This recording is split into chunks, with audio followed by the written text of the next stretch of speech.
person. Just because you think he's cute, that doesn't mean that he's a good person.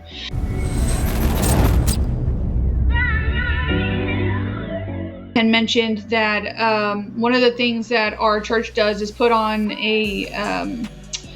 it's a class. We put it on for the young ladies and young men that are in part of our youth at our church. So from 6th grade all the way up until 12th grade, they're able to join this group. It's a 12-week class, and they go through how to identify red flags in relationships, because some of the kind of, kids make mistakes when it comes to dating people, and being able to identify what obsessiveness looks like, what even knowing some of their families, if they come from families where everybody's an alcoholic or people are drug addicts and stuff, what are the possibilities that they fall into this same type of those same type of actions. And so my daughter went to it. I am a girl mom. I have 5 girls. I have 1 boy. So I have a total of 6 kids, and I own 2 businesses. I am in the Army Reserves. I work for the Air Force doing IT cybersecurity. So I've got, just a little bit of experience in what this is like. And I wish that I've been able to, I wish I had something like that at that age, because I didn't. I just was attracted to everybody who was abusive to me because I was so used to being bullied. And so I was like, oh, this person's mean to me, so they must like me. Right. And so my daughter's 15, she's a sophomore, and she went to it twice. And she was telling me that she liked this one boy at her school, and she said, but she figured out that he had some red flags in the way he talked to other girls. Not so much talk to them as like in like a flirtatious manner, but just being ugly towards them. I said, well, what makes you think that you won't be the next person just because you think he's cute? That doesn't mean that he's a good person. And being able to figure out now at that young age, don't get yourself involved with somebody so quickly without knowing, some of their background and some of their history, because knowing that might, help you make a better decision with your relationship moving forward. I love that. You are like the definition of like the empowered woman, mom, professional business. Yes, get it, girl. Yes, that's awesome. I just want to give you that before I like dive in, because I think what you're trying to unpack here is, it's a lot. And again, my opinion is not the end all be all. I can just share it based off of the perspectives that I've been influenced by, my own as well as professionally. I think the biggest barrier for this, since you brought up youth specifically with red flags, being an adult and having red flags is a whole different situation, but they're very similar, is right now I think we have the youth, their disadvantage is that they have way too much information about emotions.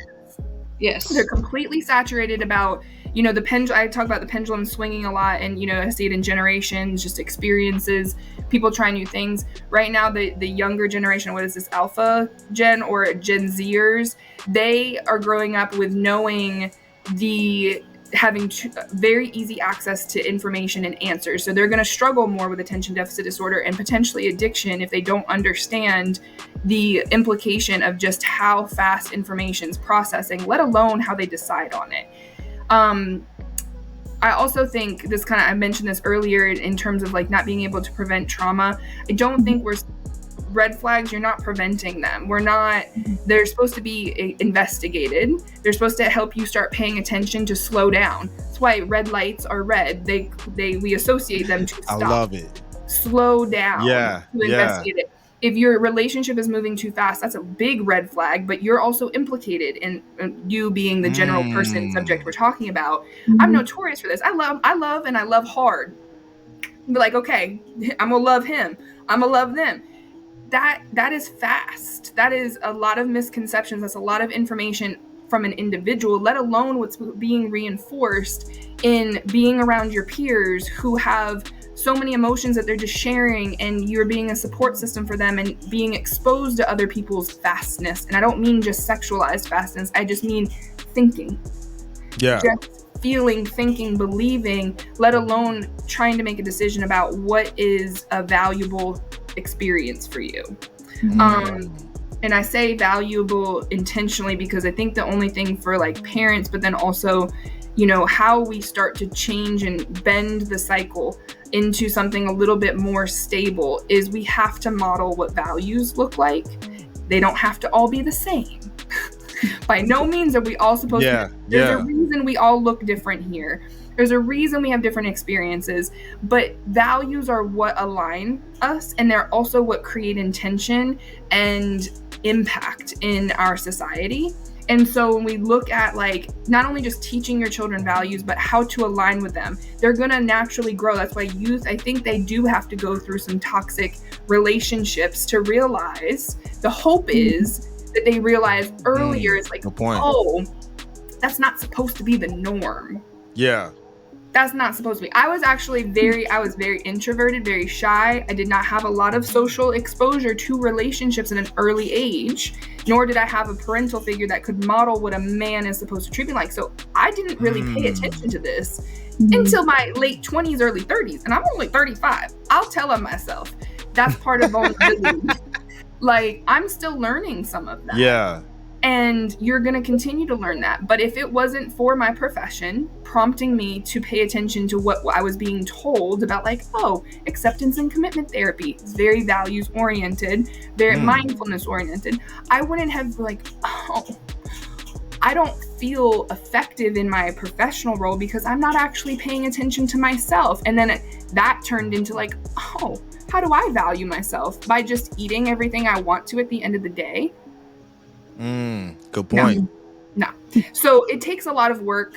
I don't think there's a lot of preventing it, but values and curiosity about understanding the human experience will help immensely in trying to just navigate other people's red flags, because I can tell you they're blaring. They're also quite attractive. They have nice smiles. They have pretty eyes, and they say nice things. Yep. And sometimes they even give you gifts and money, and with the power dynamic and how that can go awry very quickly. Yep. I think wanting to establish the foundation of what red flags look like in our youth so that they can take what they've learned and begin to apply that as they get older. I think there's going to be some special stipulations though, where like, I can only speak to my daughter's case where, she does have what a healthy, relationship and marriage and what our home values are on top of learning red flags, so that when she does get to that age where she does want to be in a committed relationship, my hope is that she's had some foundation before she makes that decision, and I'll be here to help kind of guide her into that. While I won't be able to protect her from all those things, my hope is I can try to give her some good perspective and guidance along the way so that she doesn't come into some of the scary and abusive relationships that I've been in. So because of my trauma, I make different decisions to help prevent future trauma. Absolutely. Geronimo, I know I'm going to cut you off, but I got to say something Go. before. Hey, you the guest. Go ahead. I got two things. You bring up that I missed a solid point, which is what can you pay attention to? And I'll get to that. But I also want to say, for you, you're not supposed to do it all by yourself. That doesn't just mean that you have your co-parent, your husband, but this is where, like, as a community, you getting like your kids are going to be okay if you learn to trust yourself and in turn trust the environment and the support systems that you have, because no parent is perfect. No two parents together is going to catch everything. And this is where, like, it's going to be an external resource, something that you can't control. And I know that scares the crap out of parents. It scares the crap out of me because I just have clients and a cat. And so I'm like, I want to control everything. And really the answer is learning how to cope with the discomfort of what you can't control. Yeah. So I commend you on that. Because that's perfect. My husband says that too. He's like, I think you get uncomfortable because you know that there's some things out of my control that I truly can't control, and it disturbs me a lot. It disturbs me for you, girl. I'm like, that's a power to you with as much, because even in business, I learned that life lesson, and I still have to figure out how to apply it when I have children, is the things that you can't control. I'm glad I did it this way because that will be my preparation. But there's still things like I'm not going to know what's going to happen in the moment with a screaming child at me that I can't just be like, here, it's not mine. You can have it back now. Okay. So The second I was going to change or as mentioned was what are some of the things like from a personality trait and or behavior, because I am a behaviorist at the end of the day. I pay attention to how people's patterns move and the associations there. So I'd say one of the biggest indicator now with some investigation, but not too much investigation, is rigid behaviors. People who do not bounce back, they hold grudges, they are extremely reactive with no accountability. I'm not saying that all reactive people are some things you have to stay away from, but you need to watch how they respond if they're held accountable. This is where we're dyads, right? We mirror each other. So a reactive person is naturally going to potentially attract an unreactive person. So an unreactive person is also just as susceptible to becoming a reactive person. This is where all my empaths, it's not an excuse anymore. You need to learn boundaries. Is that you have to understand that you absorb all of that energy. Eventually you're going to blow too. It just tends to be more implosive than explosive. So people who walk on eggshells, and I was a super shy person who walked on eggshells. Guess who can be the biggest butthead in the world if I'm not paying attention to my energy levels and what I'm exposed to? Yeah. Okay. So people who are just explosive is not I look at, no offense to the school shooters, but like none of the school shooters were super explosive people. No. They were very implosive, quiet people. It's the quiet ones that you kind of have to be a little cautious with, because they are internalizing a lot more.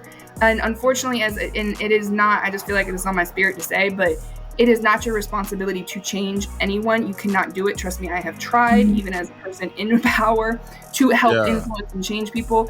You have to let someone else know who is more equipped to follow up and deal with that. And this is where we have to understand it's not being a snitch. It's not being disloyal to your friends if you tell them the truth or you tell someone else about their truth because you are like thinking they are going to hurt someone else or their others, because they will eventually. It may not be right now, but it will if you got that feeling, because youth are intuitive AF. They will tell you about themselves, and half the time they're right. We just don't want to hear it. Is that you guys have to trust yourself. It's not a bad thing to tell a person that you trust that has some potentially some impact to, if you have a bad feeling about someone's mental health, whether it be about someone else or like, I know it's hard, but please do it. Yeah, no, 100%. Man, that was a lot. You had so many gems. I'm like, which one do I snatch? I told you I was going to try to be concise, but no, it's all good. It's all because you're giving us good stuff. And mental health is so important. But I think overall, we just, as a society, we undervalue how important it is. And like I said, I shared earlier, it helped me get to a better place in my life, right? That's why I love having you on, and I will always advocate for it. You said something earlier, but it's been a recurring theme as far as the example, right? And even you told Bobby when you was like, hey, it's not just you, it's the family dynamic, but then it's also the village, right? That's one thing that I've always thrown out there is like, we need to get back to being a village, man. Like, and you even threw out accountability. I think cancel culture has it's an oxymoron, right? Because it's like cancel culture will hold someone accountable for breaking that group thought, but then it makes it wrong to call people out and make them accountable at the same time. I'm like, because it's like you want to hold other people accountable, but then at the same time you're like, should I say something?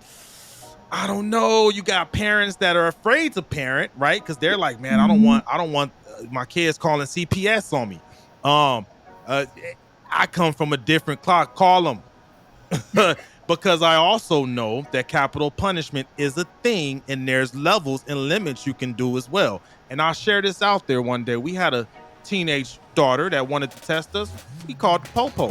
Popo came in and gave this teenage girl who didn't want to go to school a mouthful and let the girl know, right? The parents have certain limits of what they can do.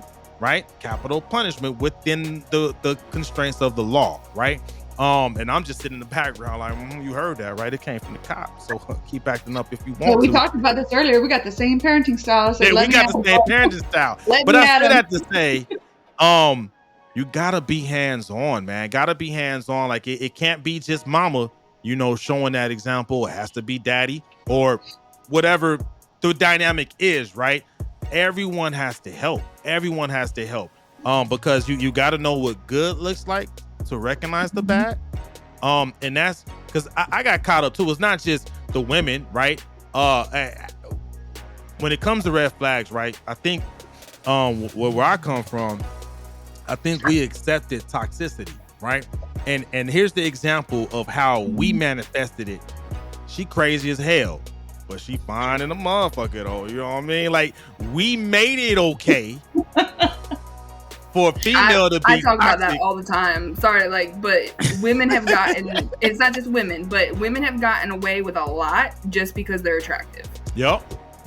But that was the conditioning I had to reprogram myself, right? To not accept toxicity just because she bad, right? That's something that's been plaguing, I would say, inner cities for a long time. And I didn't even, it took me well into my late 30s to really get past, I don't care how bad she is, it's not okay for her to be, for me, let me switch that, for me to accept being with a toxic person.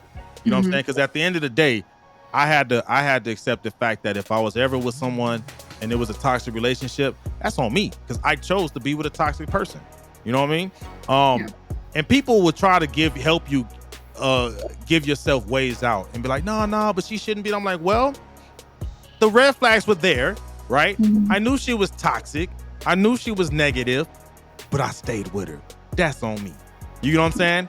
I should have maybe, if I had a program like yours, Bobby, to learn that when I was younger, I could have avoided a lot of trauma, stress, pain, whatever, right? So, but I think it goes back to just as parents, man, we gotta, not as parents, we have to select a good circle, a good village, and like you said, trust that village to help.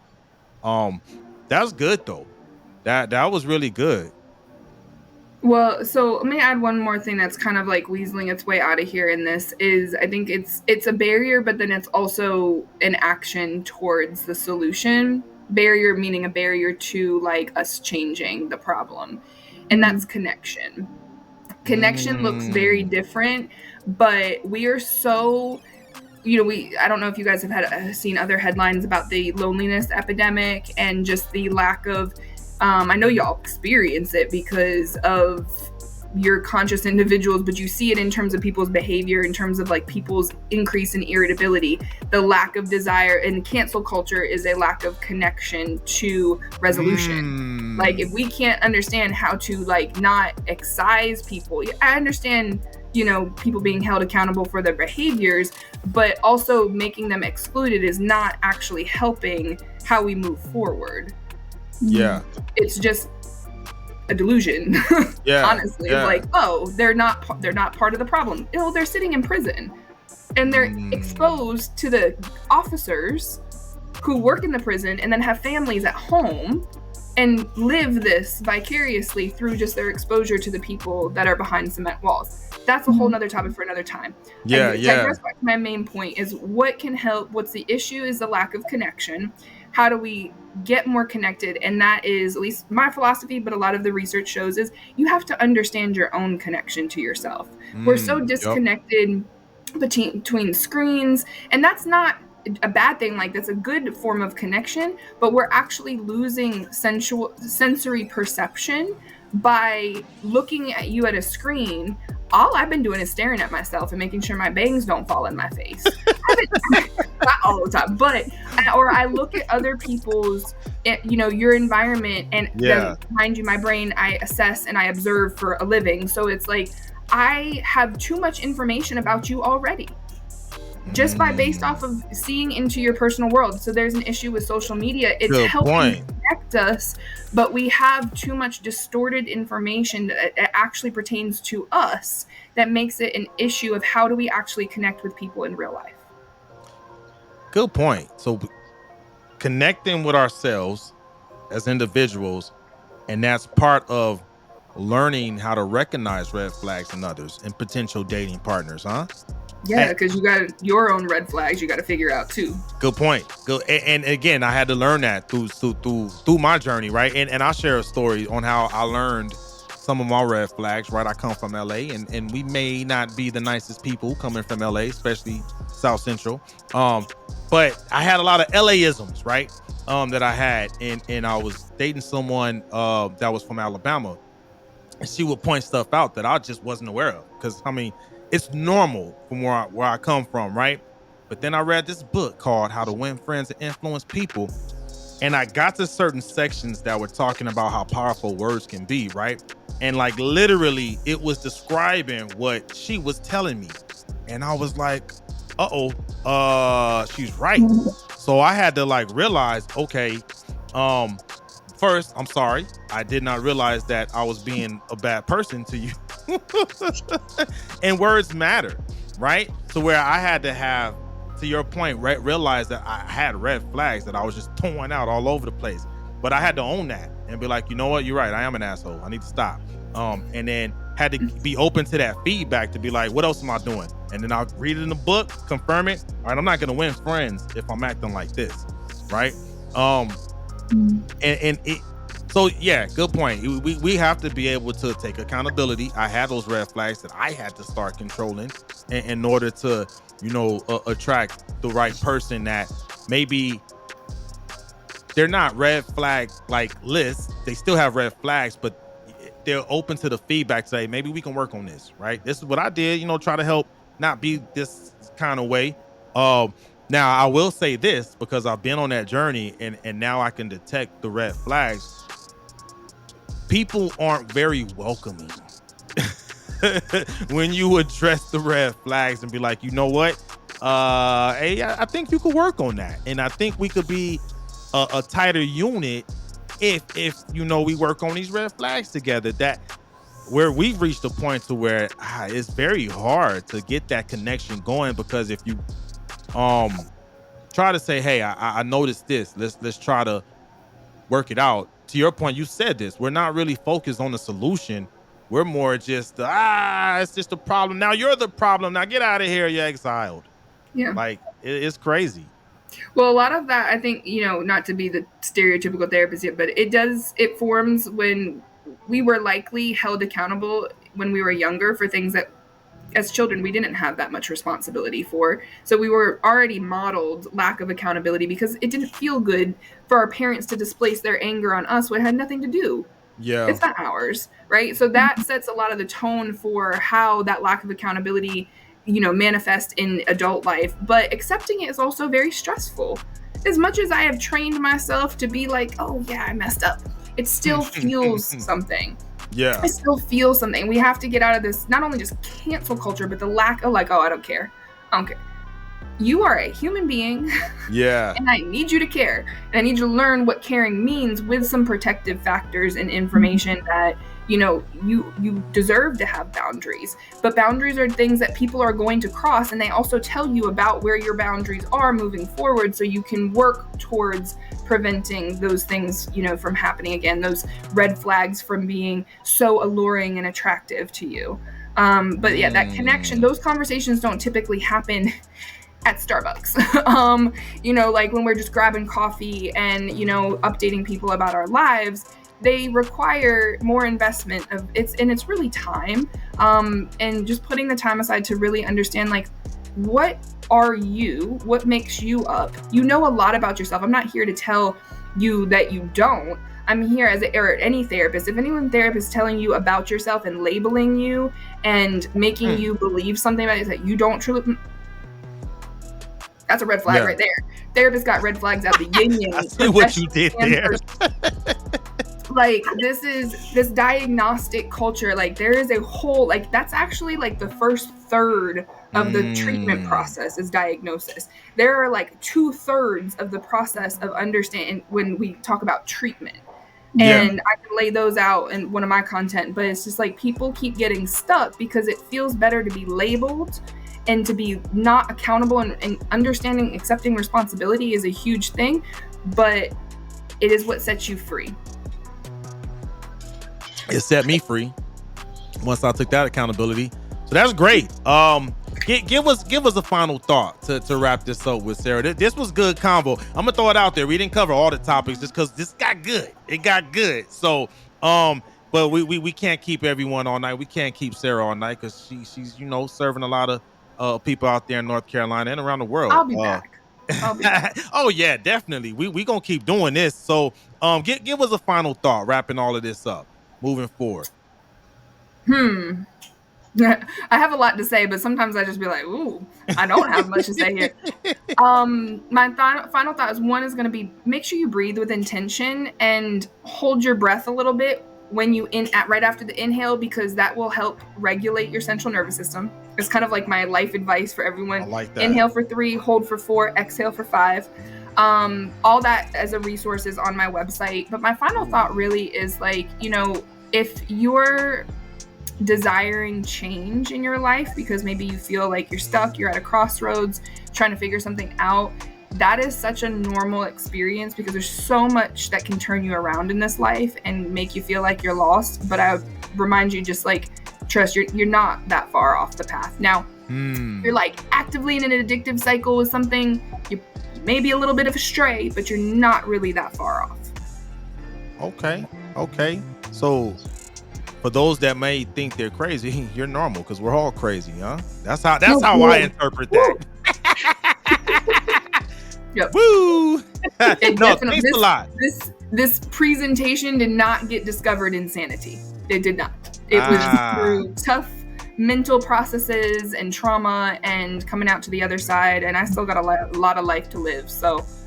Yeah, same here. Well, thank you, Sara. Yeah, you gonna be a repeat offender over and over again because I like what you bring, and I like how you force us to think, because you had me taking some journeys. I'm like, man, okay, I remember that. So thank you. And again, before you sign off, let folks know how to get in contact with you one more time, because I'm seeing a bunch of people pop in on Instagram, and they're like, some of the things they're saying that they're really getting value from what you're sharing. So let them know how to get in contact with you one more time, please. Okay. And just to finish before I do that contact, is just take it slow. You can just slow down just a tad. You'll have better results in your life. But get in contact with me. You can find me. So Google my name, Sara Wilder, out of North Carolina. You'll find my website. You find my Instagrams. I do have a YouTube channel where I do a lot of just these kind of, honestly, they're just talks to myself, but to people, go live, and I have a library of just topics that if you want to choose one, honestly, it probably is like a therapy session if you just reflect on the topic. So YouTube, website, and then Instagram, is that my Instagram handle is on the screen, right_perspective, or Perspective Counseling PLLC on Instagram. Boom. Thank you. And Bobby, you know what? We've never, since you joined the show, you never really threw out there what you have to offer, because you are also a business owner, entrepreneur. Let folks know what you're doing and tell them how to get in contact with you. If you're in the San Antonio area and you're having issues with your home because of water damage or mold, you can get in touch with us through Patriot Restorations, LLC. We are a woman-owned business, disabled veteran-owned small business here in the state of Texas, and serving the three greater counties outside of San Antonio: Bear, Wilson, and Atascosa. So, nice. Yeah. And then I'm Tech Von Go at Tech_Von_Go on all platforms except for TikTok, because I don't do TikTok. But everyone, IG, Facebook, YouTube, thank you for the love. Hey, Sara, this has been a pleasure. Hopefully people get some really good vibes from this. We were getting some good feedback on IG, people saying that they love the new format. So, hey, y'all be safe out there. Y'all have a good night. Peace.